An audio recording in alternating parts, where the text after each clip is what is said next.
This video is sponsored by SBO.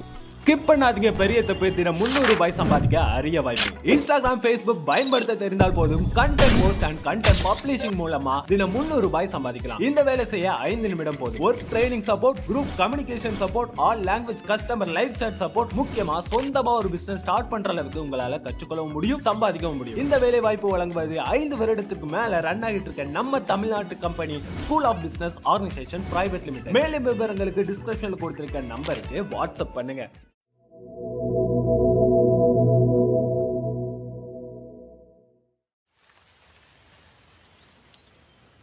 அரிதாக இருந்தாலும் வானத்திலிருந்து மீன்கள் கீழே விழும் நிகழ்வுகள் ஏராளம். நிச்சயமாக மீன் உண்மையில் மழையில் இருந்து வருவதில்லை. வானத்திலிருந்து விழும் மீன்கள் கடலில் உள்ள மீன்களே. அப்படியானால் மீன்களை முதலில் வானத்தில் உயர்த்துவது எது?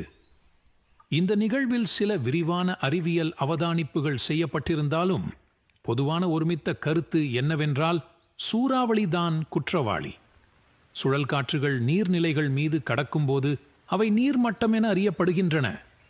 நீரில் நீந்திக் கொண்டிருக்கும் மீன்கள் அல்லது பிற உயிரினங்களுடன் சேர்ந்து ஏரி அல்லது கடல் நீரை உறிஞ்சும். மீன்களை சூறாவளியின் சுழலில் உறிஞ்சி பின்னர் அவை தொடங்கிய இடத்திலிருந்து மைல்கள் தொலைவில் மீண்டும் தரையில் விழ அனுமதிக்கும் அளவுக்கு காற்றின் வேகம் குறையும் வரை மேகங்களில் வீசப்படுகின்றன. பில் எவன்ஸின் வானிலை ஆய்வு புத்தகத்தின்படி உயிரினங்கள் வருடத்திற்கு 40 முறை வானத்தில் இருந்து விழுகின்றன. பாம்புகள், புழுக்கள் மற்றும் நண்டுகள் உட்பட அனைத்து வகையான உயிரினங்களும் மழையில் பொழிவதாக கூறப்படுகிறது. ஆனால் மீன் மற்றும் தவளைகள் மிகவும் பொதுவானவை. கணவாய் மற்றும் முதலைகள் கூட வானத்திலிருந்து விழுவதாக கூறப்படுகிறது. பெரும்பாலும் மேகங்களுக்குள் உயரமாக அடித்துச் செல்லப்படும் செயல்முறை இந்த உயிரினங்களை பனி அல்லது ஆலங்கட்டி அடுக்கில் அடைத்து வைக்கிறது. அவை பூமிக்கு திரும்பிய பின்னரும் உயிருடன் இருக்கக்கூடும்.